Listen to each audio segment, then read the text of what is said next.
अभी कुछ समय पहले सोशल मीडिया के माध्यम से मुझे जानकारी मिली कि अयोध्या में खुदाई में जो खंभे निकले हैं उन्हें बड़े ज़ोर शोर के साथ ये कहा गया कि ये देखो, ये राम के मंदिर के अवशेष है जो अब निकल रहे हैं।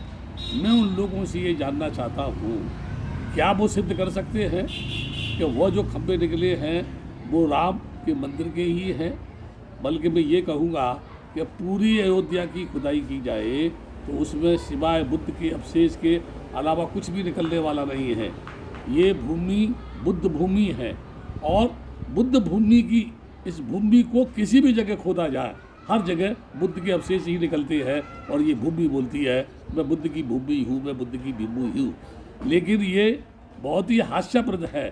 पुष्पमित्र शुक्ल से लेकर के आधुनिक ब्राह्मणों तक ने एड़ी चोटी का जोर लगाकर भिक्षुओं के कत्लेआम ही नहीं किए थे, बल्कि बौद्ध धर्म को पूर्ण रूप में नष्ट करने की दृष्टि से तमाम बुद्ध विहारों को ध्वस्त किया और उनके अवशेषों को जमीन के अंदर दफन कर दिया। लेकिन बावजूद इसके वो बुद्ध की संस्कृति, बुद्ध की सभ्यता, बुद्ध के ज्ञान को नष्ट नहीं कर सके। मैं ये बताना चाहता हूँ, तमाम देश के इतिहासकार हैं, कोई भी इतिहासकार हो, कोई भी ब्राह्मण हो, मेरा चैलेंज है जो गारंटी के साथ, दस्तावेजों के साथ, प्रमाण दस्तावेजों के साथ ये सिद्ध करे कि वहाँ कभी राम का जन्म हुआ था। मात्र कल्पना से, मात्र भावनाओं की बात कह करके ये कह दिया जाए कि ये राम जन्मभूमि है, ये दूसरे धर्म के लोगों के मानने वाले लोगों के ऊपर जुल्म अत्याचार ही नहीं बल्कि उनकी भावनाओं की हत्या है। ये मैं क्यों कह रहा हूँ? जब सुप्रीम कोर्ट में बौद्धों की ओर से भी अपील थी तो उन बौद्धों की अपील को सुने बगैर, अरे कम से कम यही कह देते कि इस अपील में कोई दम नहीं है, या यही कह देते कि ये देर से जाहिर की गई है, अविलंब यानी फैसला दिया गया, लेकिन बौद्धों की बात को नहीं सुना गया।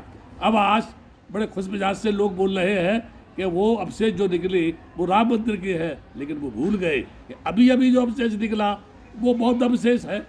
सारा इतिहासकार लोग जानते हैं कि अयोध्या कभी साकेत नगरी के नाम से जानी जाती थी, जहाँ मृणाल माता जो थी वो राजा प्रसेनजित की पत्नी थी, जो श्रावस्ती नरेश थे। वही प्रसिद्ध अश्वघोष जो महायान का कवि था, उसी साकेत नगरी का रहने वाला था। मैं ये कहना चाहता हूँ कि कल्पना में, भावनाओं में बह करके किसी भी चीज़ को बार बार झूठ बोलने से आप ये कहना चाहते हैं कि ये राम जन्मभूमि है, ये राम जन्मभूमि है। इतिहास नहीं कह रहा है, बल्कि तुम बता रहे हो कि हर तरीके से भारत की धरती पर हिंदुइज्म की स्थापना करने की कोशिश की जा रही है, हिंदू गणराज्य लाने की कोशिश की जा रही है। क्या इतिहासकार मुझे कोई बताएगा कि ये देश गुलाम क्यों हुआ?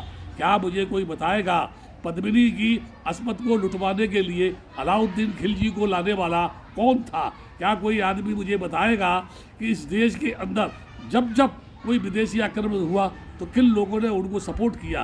क्या मुझे कोई बताएगा अंग्रेज को सपोर्ट करने वाले कौन थे? क्या कोई मुझे बताएगा मुसलमानों को सपोर्ट करने वाले कौन थे? क्या मुझे बताएगा मुसलमानों को अपनी बेटियां देने वाले कौन थे? क्या मुझे बताएगा कि आधुनिक काल में भी मुसलमान नेताओं को अपनी बेटियां देने वाले कौन हैं? जो लोग अपनी बेटियों को दूसरे लोगों के, समाज के लोगों को पति बनाने से रोक नहीं पा रहे हैं, जो लोग अपनी बेटियों को अपने धर्म को छोड़कर दूसरे धर्म में जाने से रोक नहीं पा रहे हैं, वो किस मुँह से ये कहते हैं कि ये जो अवशेष निकले हैं वो जो है राम के मंदिर की है? मैं ये कहना चाहता हूँ, हमारे देश के प्रधानमंत्री बार बार कहते हैं ये बुद्ध भूमि है, विदेशों में जाके कहते हैं मैं बुद्ध भूमि से आया हूँ, वो बाहर जाके लोगों से कहते हैं हमने तुमको ज्ञान दिया, वो बार बार बोलते हैं युद्ध नहीं बुद्ध चाहिए। अभी अभी ये कोरोना वायरस जो चल रहा है, हमारे देश में 33 करोड़ देवता है और उनमें से ऐसे ऐसे देवता हैं, जब लक्ष्मण को वो जो है बेहोश कर दिया था तीर मार करके, तो हमारे महान शक्तिशाली परम योद्धा जो है हनुमान जी पूरे पहाड़ को उखाड़ के ले आए थे। यही नहीं, यहाँ की देवियों ने जिन जिन लोगों ने बदमाशी करने की कोशिश की उन्होंने उनका मर्डर कर दिया, उनको समाप्त कर दिया। हमारे देश के 33 करोड़ देवता है, क्या उनके पास कोई भी संजीवनी बूटी ऐसी नहीं है जो कोरोना वायरस से मुक्त हो सके? हमारे देश में सृष्टि बनाने वाला क्या उसके पास कोई ऐसा वैद्य धरंतर वैद्य नहीं है जो इसकी जो है इस कोरोना वायरस की दवा को दे सके?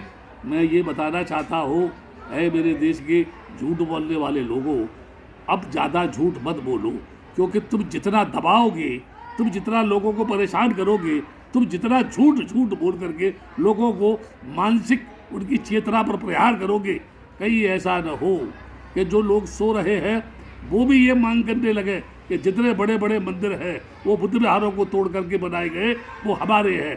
आज भी मथुरा में खुदाई की जाए तो वहाँ सारे के सारे बुद्ध के अवशेष निकलती है, वहाँ कहीं भी कृष्ण भूमि नहीं निकलती है। फिर मैं जानना चाहता हूँ लोगों से, किस मुँह से कहते हैं आप वो कृष्ण भूमि है? कहाँ कृष्ण भूमि है? कहाँ कंस भूमि है? कहाँ राम भूमि है? कहाँ रावण भूमि है? कहाँ क्या भूमि है? तुम्हारे पास ही इतिहास है, तुम भी बहुत बड़े इतिहासकार हो, दुनिया में कोई इतिहासकार नहीं है।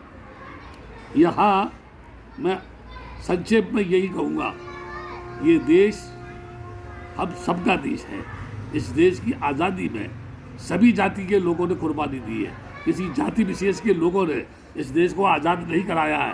बल्कि मैं ये कहूँगा कि इतने प्रकांड विद्वानों के बीच जब ये देश आज़ाद हुआ तो संविधान बनाने वाला कोई नहीं था, तब केवल एक दलित समाज का ही आदमी मिला जिसे अनुसूचित जाति कहते थे, जिसे शूद्र जाति कहते थे, जिसको हरिजन जाति का कहते थे।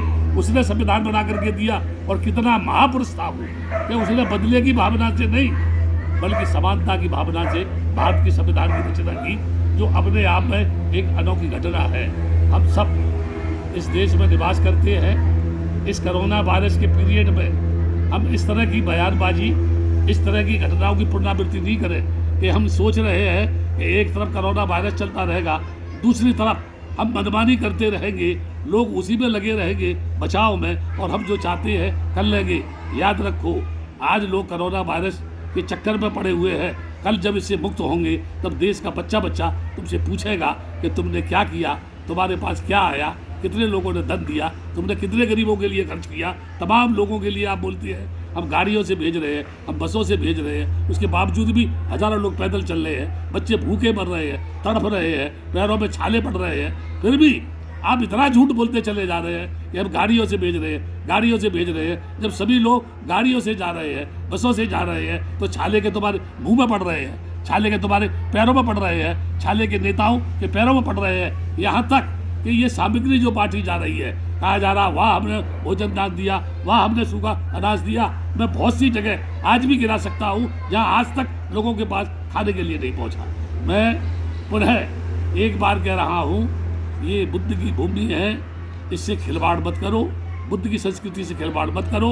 इतने वर्षों में 2564 वर्ष में भी तुम इस बुद्ध की संस्कृति को समाप्त नहीं कर सके, तो सोचो क्या तुम में, या क्या तुम्हारे फरिश्तों में, या क्या तुम्हारे देवताओं में ये ताकत है कि तुम बुद्ध की संस्कृति को नष्ट करोगे। होश में आओ, बुद्धि को विकास करो, शांति के पथ को अपनाओ, भाईचारा अपनाओ, तभी हमारा देश मजबूत होगा और उससे हमारा देश खुशहाल होगा। हम सुख शांति का जीवन व्यतीत कर सकेंगे। इसके साथ आप सभी का मंगल कामना की मैं मंगल कामना करता हूँ। आप सुखी रहे, आप दुखों से मुक्त हो, कोरोना वायरस से ये देश मुक्त हो, ऐसी मंगल कामना करता हूँ।